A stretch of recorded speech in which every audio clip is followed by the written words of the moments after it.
Today, folks, we're in the midst of Canadian bank earnings season with 60% of all mortgages coming due over the next 2 years, some already renewing, driving up provisions for credit losses in this higher interest rate environment. It has led some concern as we've seen earnings deteriorate on the back of this, but it hasn't stopped investors from buying, believing that these banks are still incredibly strong. We saw it with TD, the best performing bank of this year, having the most controversial backstory. But today we're going to talk about Bank of Nova Scotia. Later this week, we got BMO, CMO, Royal Bank, and so much more. And it's already been a good start to the earnings season. So if you're on a path to financial independence, if you damn well one day want to retire early, you like talking about these juicy fat dividends we get from these banks, Bank of Nova Scotia almost yielding 6% right now. Consider subscribing. Join me on that journey. And if you want to support the channel, I got a special offer from moomoo that I partnered with on this channel, becoming one of the best Canadian trading apps. If you sign up using my affiliate link below, deposit $100, you'll immediately get $50 back. I mean, you get a 50% return instantly, $300.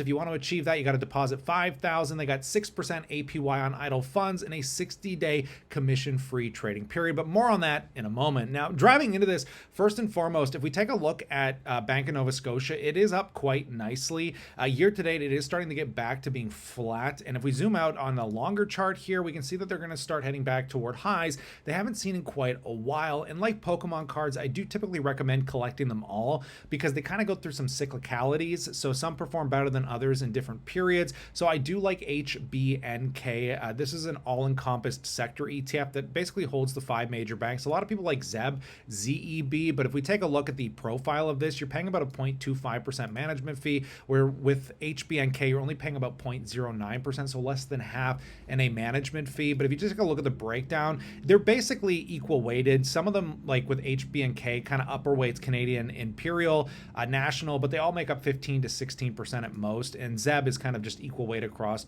the board. But I like these two ETFs. However, I get my exposure through the financials, as many of you know, through VDY. It's like 50% financial institutions, but gives me exposure to other great Canadian dividend stocks. So let's talk about Bank of Nova Scotia first and foremost here, because again, we've seen TD rally up quite extensively here, and it's wild how much they've recovered. But Bank of Nova Scotia needs some attention because I'm sure you're seeing the headlines. From like the Globe and Mail, Scotiabank profit misses expectations as trade uncertainty boosts loan loss provisions. We're seeing headlines like basically misses Q2 earnings and revenue estimates. Scotiabank rises despite missing earnings forecasts. So what exactly is going on here? And we're going to kind of break this down by actually looking at the earnings themselves, because if you look at the diluted earnings, they're actually down pretty substantially even over this time in 2024. So I mean, they were doing about $1.57 per share. Now we're about $1.48. But what's really intriguing is that net interest income, non-interest income combined is still growing quite nicely year over year. I mean, they're about $9.08 billion versus $8.34 billion this time last year. So they're still seeing some good revenue generation here, but it's really getting eaten up by these provisions for credit losses, which hit almost $1.4 billion versus just over $1 billion this time last year. Now, these aren't like hyper concerning levels. I know people are like throwing it in your face, like, oh my God. But it's not like at a deterioration or an acceleration that is like hyper concerning by any metric. And we're going to figure out what parts of the economy and what parts of their ecosystem, because Scotiabank goes long beyond just like mortgage loans, and we'll see what actually is causing a lot of these issues. But before we dive a bit deeper into that, I will point out too that they did continue to increase the dividend. We saw that they increased it to $1.10, representing a 4% increase. Again, one of the most resilient banks. And if we read from kind of the headlines, we continue to invest in our key strategic priorities this quarter, including building deeper, more advice-driven client relationships. Amidst the continuously evolving economic outlook, we are focused on what we can control and are executing on our strategic plan while continuing to deliver positive operation leverage. This quarter, we increased our performing allowance to reflect the impact of an uncertain macroeconomic outlook. With a strong balance sheet metrics, we remained well positioned to support our clients through this period of uncertainty and to size growth opportunities as they arise. Canadian banking generated adjusted earnings of $613 million, down 31% compared to the prior year, due to primarily to significant increases in performing credit loss allowances and lower margin. The business had solid asset and deposit growth, as well as continuing underlying momentum in fee revenue. Now, the fee revenue thing I find really interesting because, again, I'm somebody that uses Scotiabank, but when you have competitors like moomoo coming out, you think it would cause more of a strain on the wealth management side, which we are going to see is actually performing pretty well for Bank of Nova Scotia. But on that note, again, this video is brought to you by moomoo, and I should point out that the reason I think think they're so intriguing is they have some of the lowest effects rates when you have to convert currency. Somebody that likes converting to US dollar, if you deposit $10,000, converting CAD to USD, you're going to save about $278.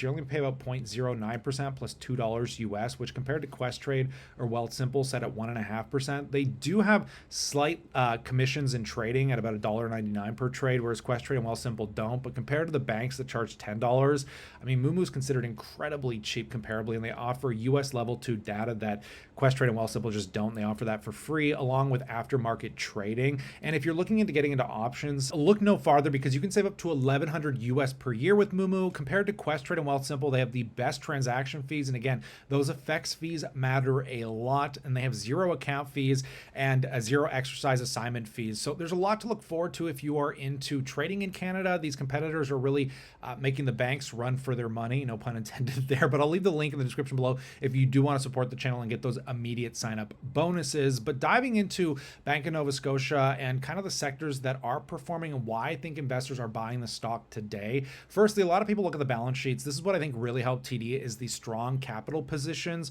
and they still have strong deposit growth, which I think, investors are saying, hey, like, these companies are still able to grow, and that's all that really matters. They can kind of ride through this rockier environment, because if we look at the Canadian banking side, this is the deterioration when you see net income down 31%. Even though revenue was up 2%, it's just those loan loss provisions. The provisions for credit losses are just saying, hey, doesn't mean people are defaulting on their mortgages or their loans. The government just says, hey, if the income these people are producing to cover the loan and the interest expense starts to get closer and closer together because the interest rates are going up, payments become higher, they said, look, we don't want the financial institutions here to collapse. So to protect the banks, to protect consumers, you got to put some of your profits aside just in case, right? And the funny thing is people told me too, like, if those loans don't become impaired and don't default, they can eventually use that money, right? Like, depending on how loan quality improves over time.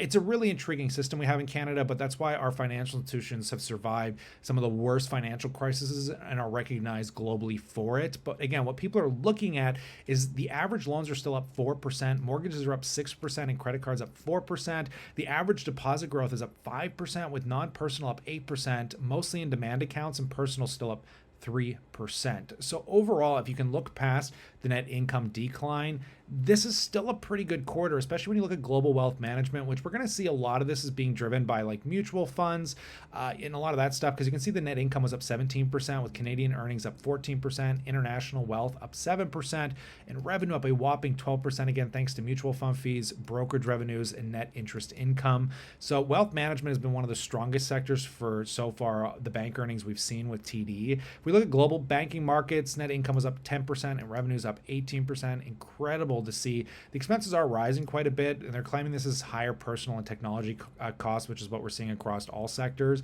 International banking, the revenue, net interest income down 4%. Non-interest income was up 12%. Again, nothing terrible here I'm seeing either, but what I want to look at is the risk review with the allowance for credit losses, because if we just read into this, you can see the performancing allowances were $5.1 billion, up $185 million quarter over quarter, mainly due to the continued unfavorable macroeconomic outlook and overall continued uncertainty related to tariffs, mainly in Canadian banking. So the tariffs are affecting a lot of businesses that likely have loans, and the impaired allowances increased by 11 million quarter over quarter, again, primarily due to higher provisions in Canadian banking, partly offset by the impact of foreign currency translation. So, again, it's one of these things where it's not like incredibly detrimental today. We're not seeing like an explosion in impaired loans by any metric.